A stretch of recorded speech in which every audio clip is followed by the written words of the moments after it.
Hey, ladies and gentlemen, welcome to the Second Chance podcast, brought to you by Second Chance Rehabilitation Ranch. I'm your host, Michael Parker. I'm a Marine veteran turned cowboy and mental health advocate. Here on the Second Chance podcast, we saddle up with some incredible veterans, first responders, and mental health advocates as they guide us through the rodeo that we call life. Listen as they share about the events that bucked them off and what gave them the courage to hop back on. Today, we are joined by Eric Hoffman, a 24-year Air Force veteran with 14 years enlisted and 10 years commissioned. He is also a husband, father of 5, and a grandfather, and the vice president of Every Warrior, a 501c3 that supports, connects, equips, and mobilizes the currently serving military. Eric, welcome to the show. Yeah, man. Thank you. I appreciate it.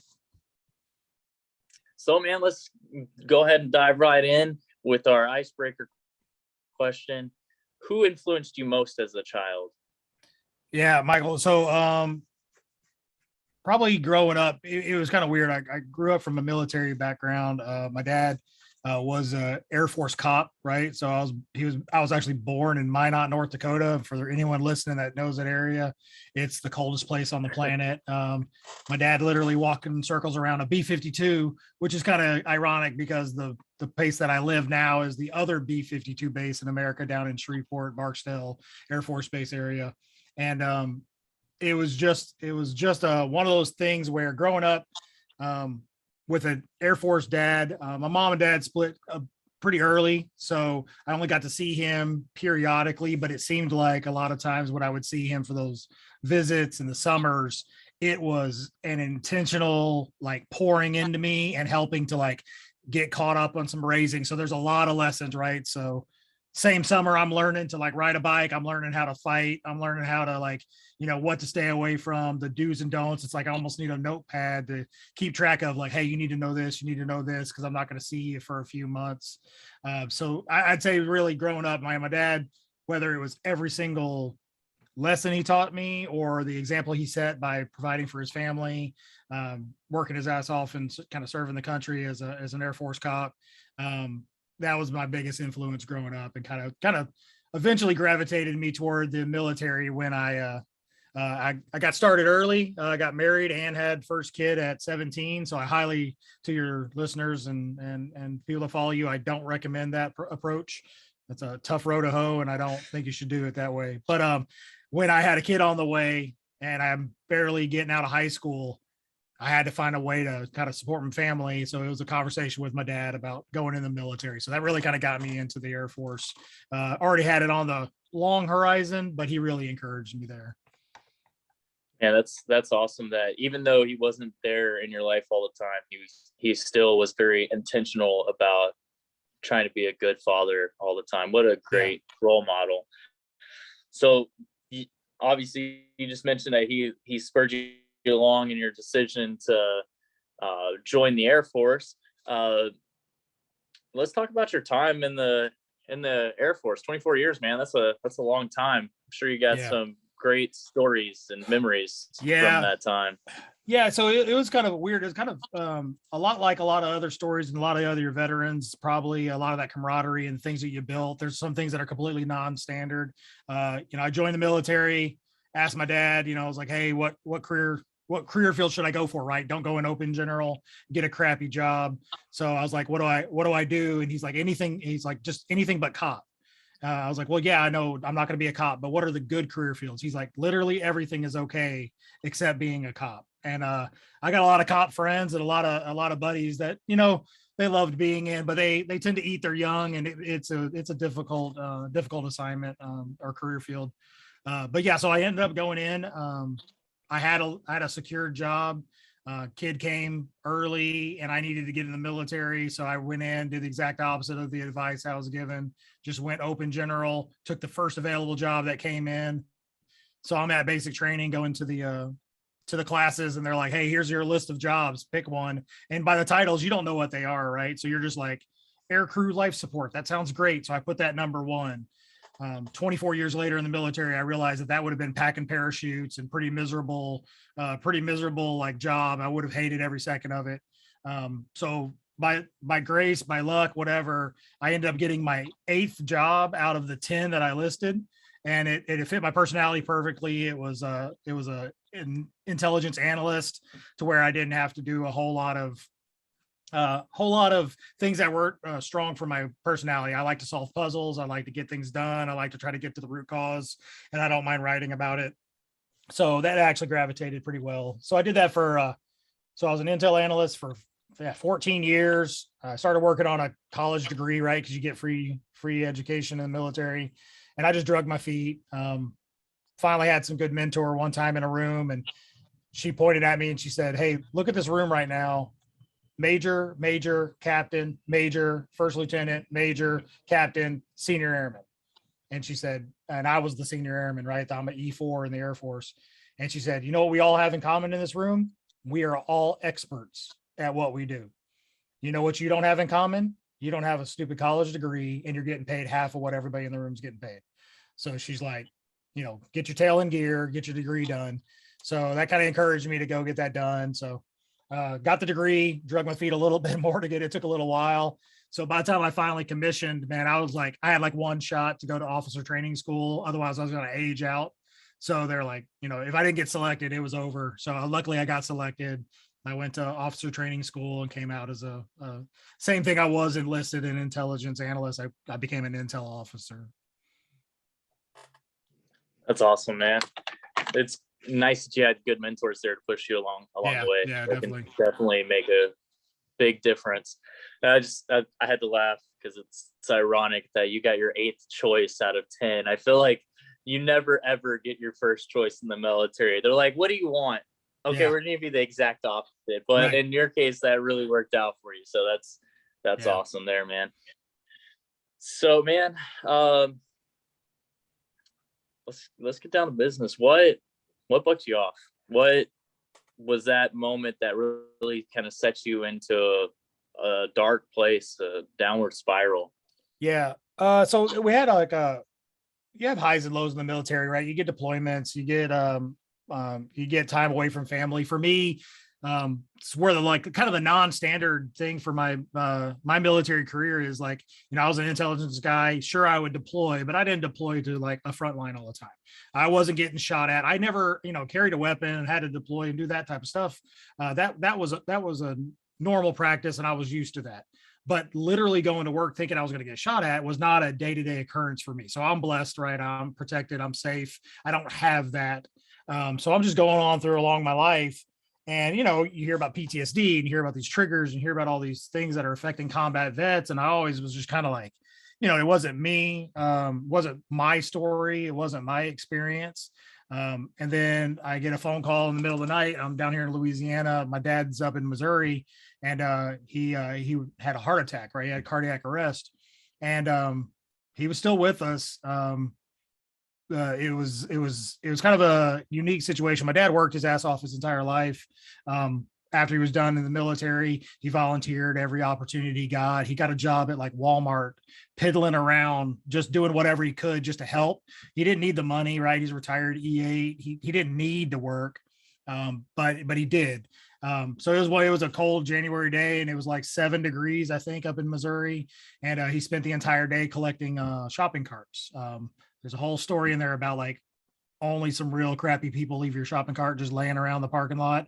Like I think the saying is that no successful person will find a reason to not put their shopping cart back into the stupid buggy, right? So it's kind of a pet peeve.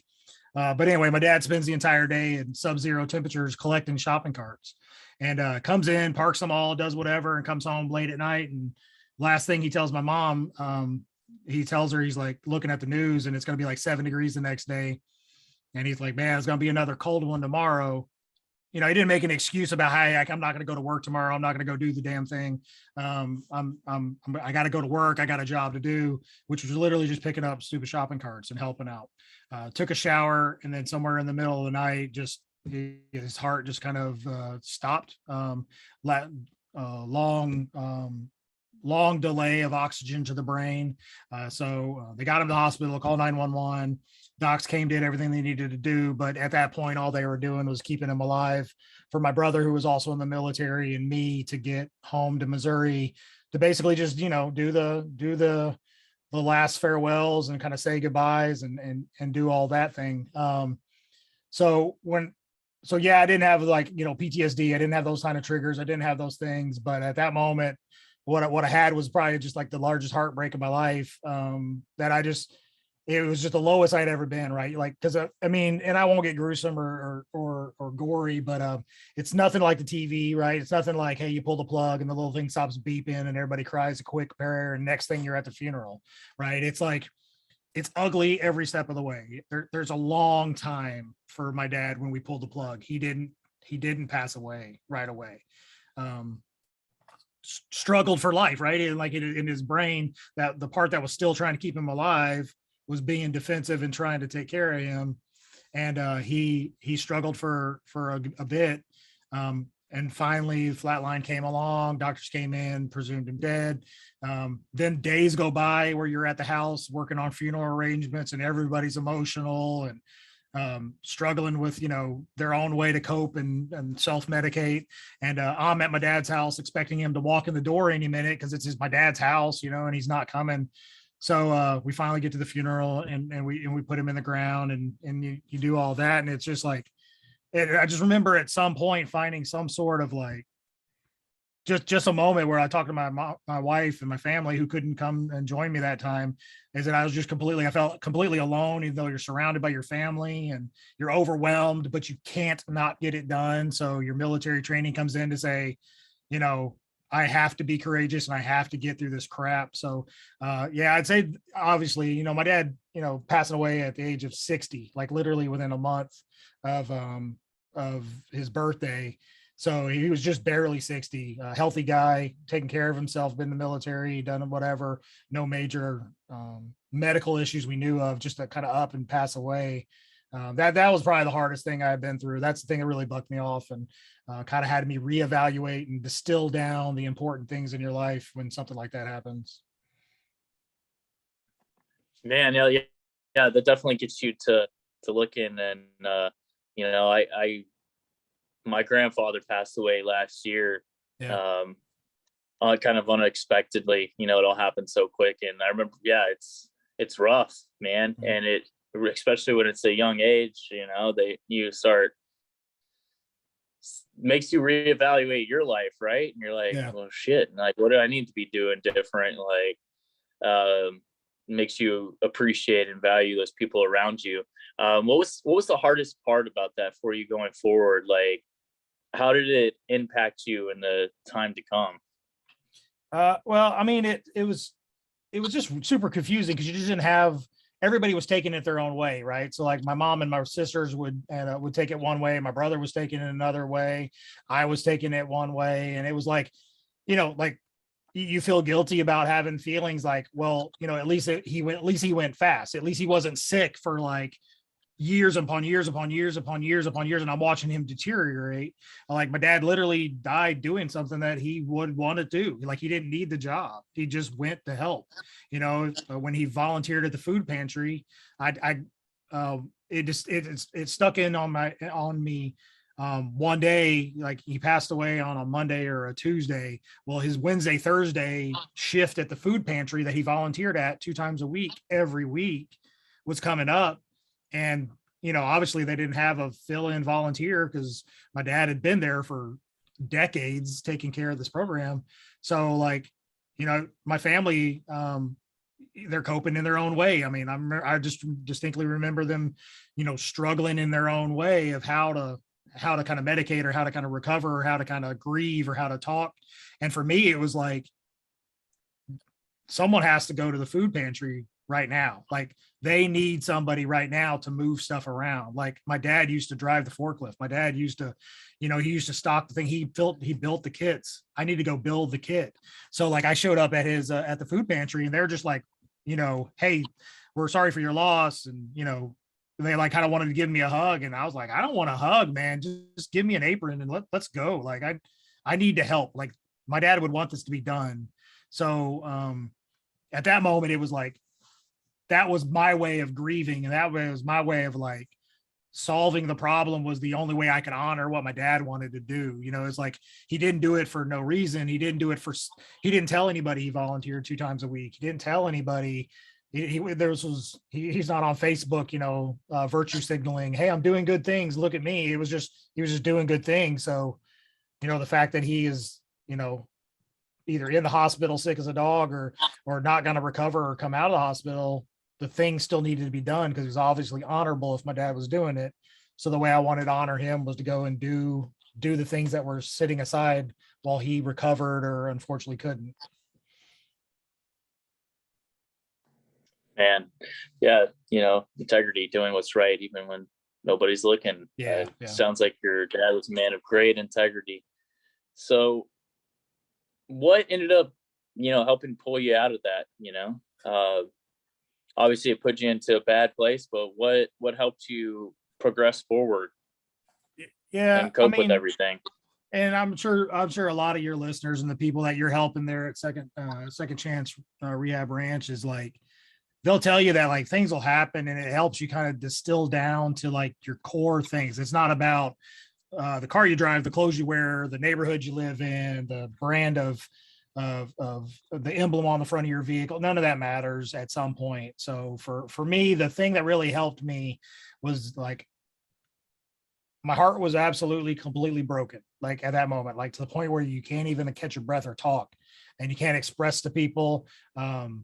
It's the, you know, I remember distinctly having like thoughts and prayers, and like, I'm trying to pray, and I'm trying to like, you know, trying to confess my frustration with God and ask for help and whatever. Like I'm trying to do all the things, and words aren't even coming out. And I'm just like, in my mind, you know, my brain is running. It's like, hey, this must be what talking in tongues is like, right? Because I don't understand it. That's not what my religion ever taught. But I was just like, you know, maybe this is the thing, is like, you know, maybe God knows what I'm trying to say, even though I can't even get the words to come out, because I'm mad and sad and angry and frustrated. Like I'm at the point where I'm like, you know, no kidding. There's no tomorrow. There's no reason to do this. And then the next thing I know, there is tomorrow. And then, you know, there's no reason to do this, but then I'm doing it. There's no reason to go to the food pantry, but then I'm at the food pantry. And there's no possible way I can go to the funeral home, but then I'm at the funeral home, and then I'm picking out a casket. There's no way I can do this, but then I'm doing it. And then like at that moment, the peace that I got really came from the fact that like, I can't survive this was my thought. I can't survive this. I can't get through this. I can't make it past this. I can't go on. There's no way I can, like everything's out of control. The entire world is falling apart. And by controlling the things that I could control, I found out very quickly that as I look back and kind of measure how I handled that situation, I just realized like I was probably messing it up in the micro, but the macro was, that thing should have killed me, right? That I should have had my own heart attack. I should have like died of fatigue or frustration or anger or broken heart or, you know, suicidal thoughts or any of that stuff. That should have attacked me. And through the grace of God and, you know, whatever, I just, I realized that was as dark as it could ever get. So what can you throw at me now? Like, what can life give me now? Like, I'm behind on a bill, or I got in an argument with a coworker, or me and the family member aren't getting along or seeing eye to eye. Compared to what you've gone through, is like that's what got me back into the saddle, is like, well, now I'm bulletproof. Like now there's nothing that can happen that could break me as bad as that did. So I kind of found a weird strength from going through that really terrible situation. So that's really what got me back in the seat. And then to, just like a military veteran and would do, and that you would do, it's like, hey, I stepped on this before. This minefield is dangerous, but I found the way through. So follow me, so you don't get blown up along the way. So that's kind of the next thing, was like, okay, now that I know, I don't want anyone to experience what I experienced, but if they do, they won't feel like they're alone in that journey, you know?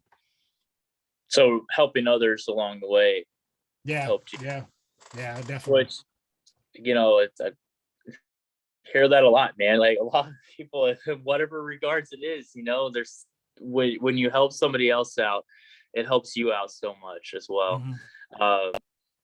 And it's, you know, just, you know, thinking about like the things that buck people off, you know, so it doesn't have to be those like getting blown up by a landmine, right? Like it can Right. be the littlest things in life sometimes that Yeah. really Yeah. just throw us off the rails. And sometimes I think it's those little things that really get to us and expose like those little chinks in the armor, right? Right. Like we're trained to deal with these big situations, and Right. we do a damn good job about it. But Yeah. then sometimes those little things, you're just unprepared for it, you Yeah, know? you know, it's a death by Uh, a million. It's a death by a million pinpricks. And you know, I volunteer with a nonprofit, and like we work with currently serving military, so active guard and reserve. Some of those guys are like 20 years old. They've never deployed. They're just learning what it's like to be away from home, and they're learning to live on their own. And what they're finding is like the death by a million pinpricks is getting to them. What they're finding is maybe it's not PTSD, maybe it's not a horrific IED explosion that is their trauma. Their trauma may be, you know, relationship situations from back home, relationships with coworkers, maybe some of the sexual trauma or whatever. But also, a lot of times it comes down to like and we have friends in the military that are very high ranking, and sometimes they love to listen to us provide a little bit of ground truth. But like sometimes in the current military, it's like they understand that the price of admission of wearing this uniform means you may take a bullet. And since you didn't take a bullet today, everything else just needs to be slightly less crappy than a sucking chest wound. And like, that's no way to run a business. That's no way to run a customer service. There's no way to say, hey, sorry, I didn't get you paid for like, you know, you're expecting to get paid on Monday and you don't get paid for 2 weeks. Sorry about that. But hey, you didn't catch a bullet. You know, that's a weird way to kind of like make someone feel better is, hey, at least I didn't blow you up. Sorry, your stuff is lost and I don't know where your furniture is, but we'll get it to you maybe eventually. It sucks. Hey, embrace the suck. It's like you but you're kind of still get into, breathing. yeah, So you're still breathing. Yeah, at least you're not, at least you're not in you know, triage right now. So it's like, so as we've collected, like I wouldn't be sending people to the mental health counselors, and I wouldn't be triaging problems to the level that we are currently if there wasn't other things that affect people, because everyone in the military, last I checked, is still a person. And a person that's lonely is still a lonely person. A person without family is still a person without family. So that's our entire role, is helping more people, and not just helping people in the only way which I know how, which is, you know, taking the ID card and taping it to a sucking chest wound and keeping them alive. No, I need to assess the problem, and the problem is different than what we often find is, oh, you have a veteran, they have a problem, it must be this. It's like, dude, you don't even know. Like, don't tell me 22 a day, don't tell me PTSD. You don't even understand what it's like to be a person who just needs, you know, a support system around them, a family around them, somebody who can hear, someone like y'all that are like giving people a chance to come out and, you know, kind of get into a retreat and just unwind for a minute and be one with nature and be one with veterans and kind of, you know, reconnect, you know, that like, how valuable is that? There doesn't always have to be the mainstream media version of like, oh, taking care of veterans, like, because they're all PTSD warriors and they're all at their wits end and fireworks are going to scare the crap out of them. we're It's like, all come on, man. mentally screwed up in the head, Yeah, right? dude. Yeah. I'm not mentally screwed up because of PTSD. You know, I'm mentally screwed up is because I'm a 22-year-old father of two, and my wife can't get a job because the daycare is too expensive, and I'm at a base where I don't know anybody.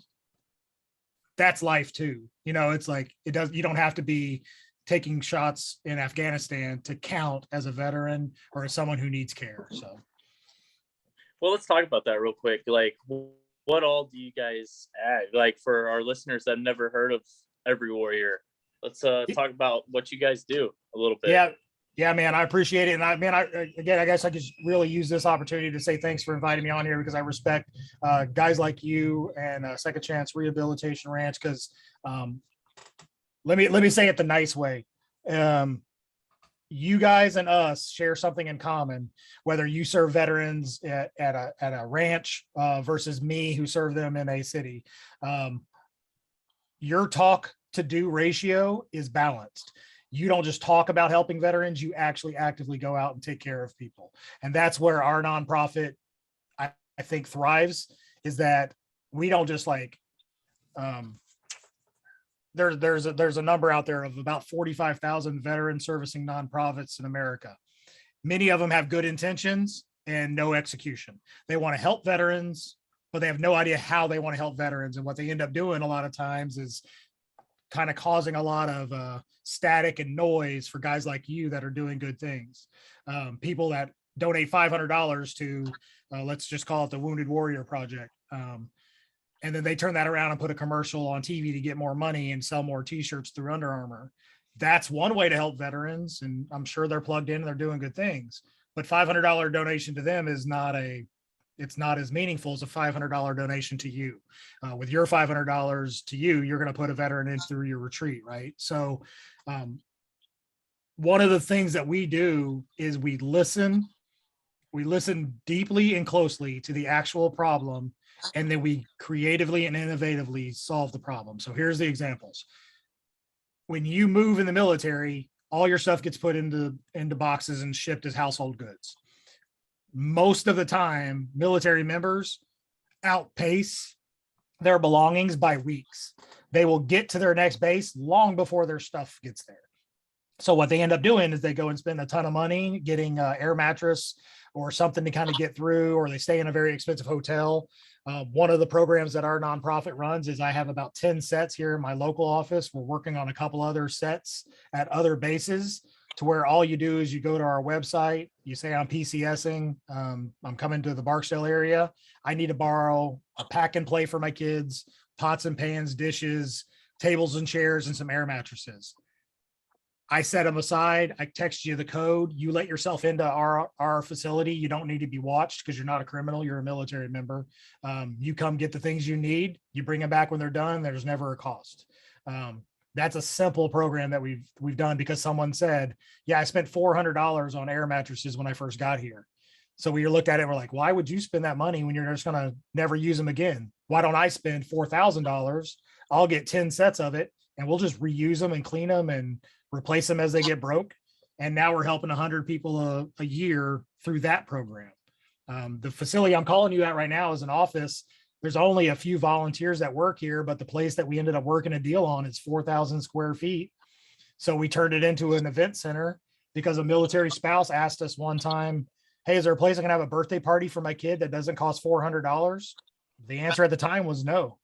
Whether it's the VFW or American Legion or a couple of the civilian banquet halls, they were all crazy expensive.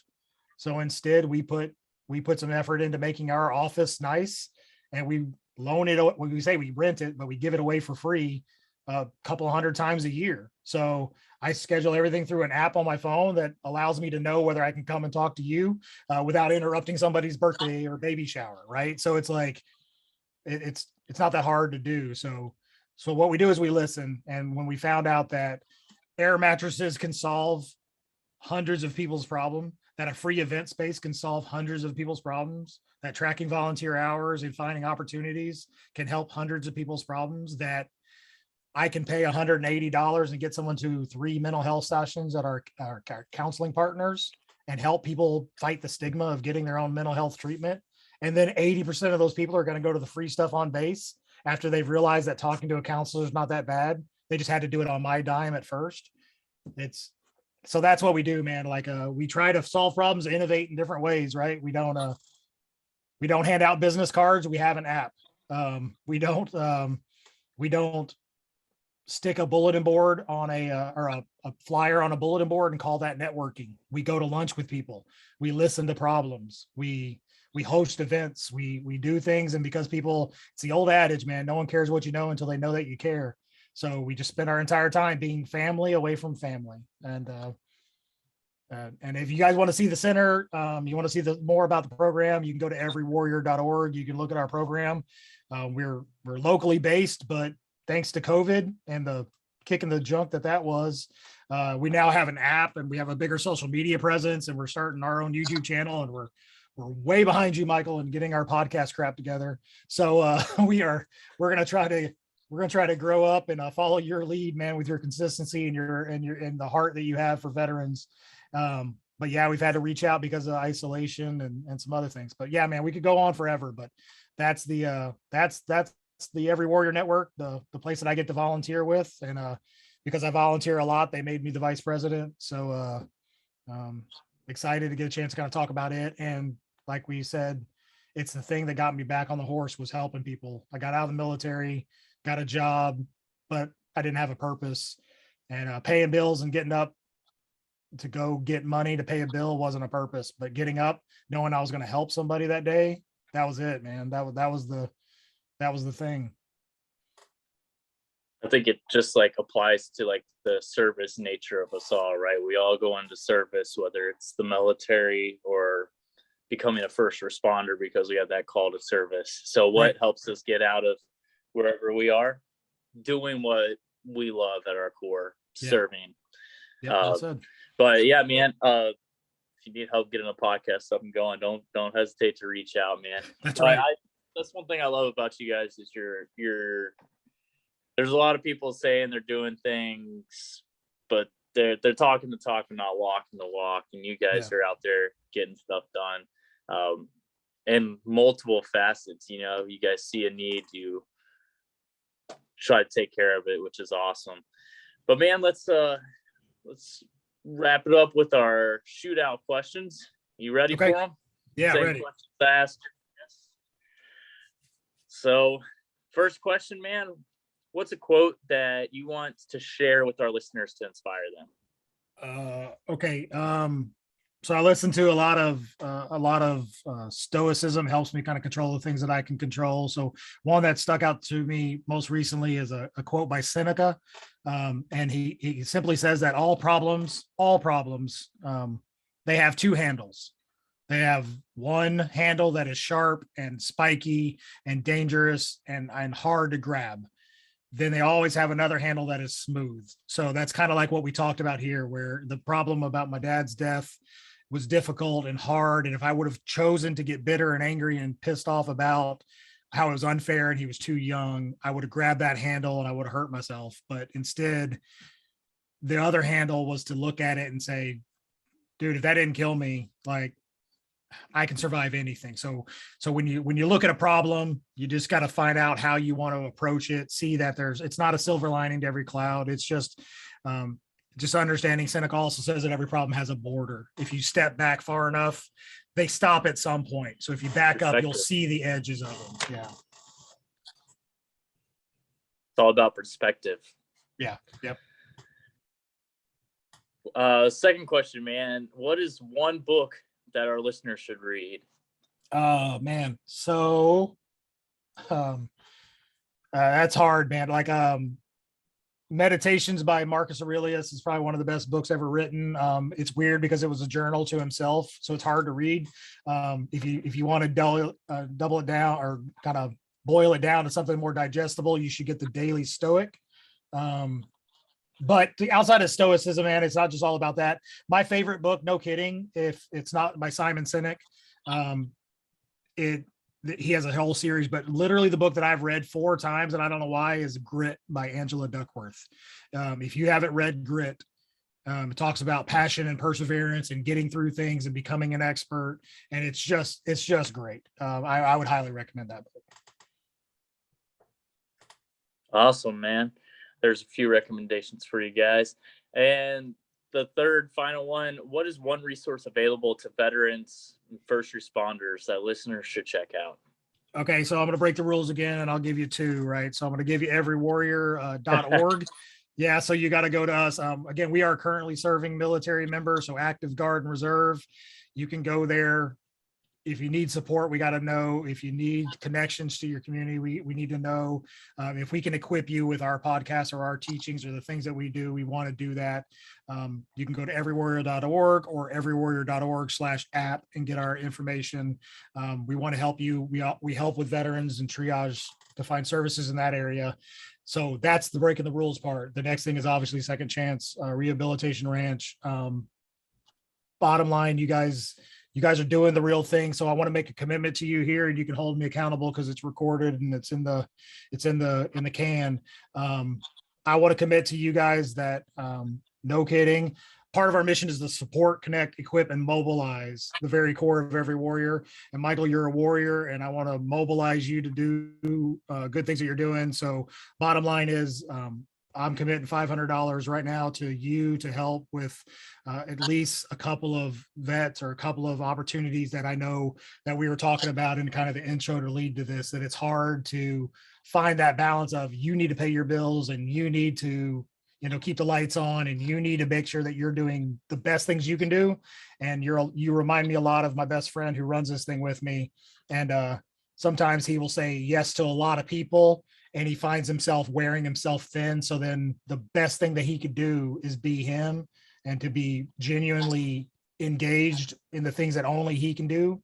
So sometimes you need to outsource those things. So let me outsource at least the cost of one of your treatment sessions. So we'll commit $500 to y'all to make sure that at least a veteran doesn't have to come up with the funds. You don't have to eat beans and rice for like another day to pay the bills and try to do that, man. But you guys are an amazing resource and I appreciate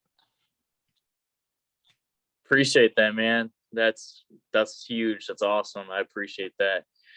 Well, man, I just want to say first, I just want to thank our listeners for tuning in. Thank you guys for checking us out.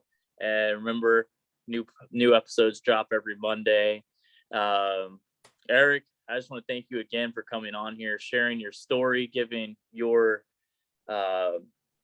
insight and sharing what you guys do over there at Every Warrior and your commitment to what we do over here at Second Chance Rehabilitation Ranch.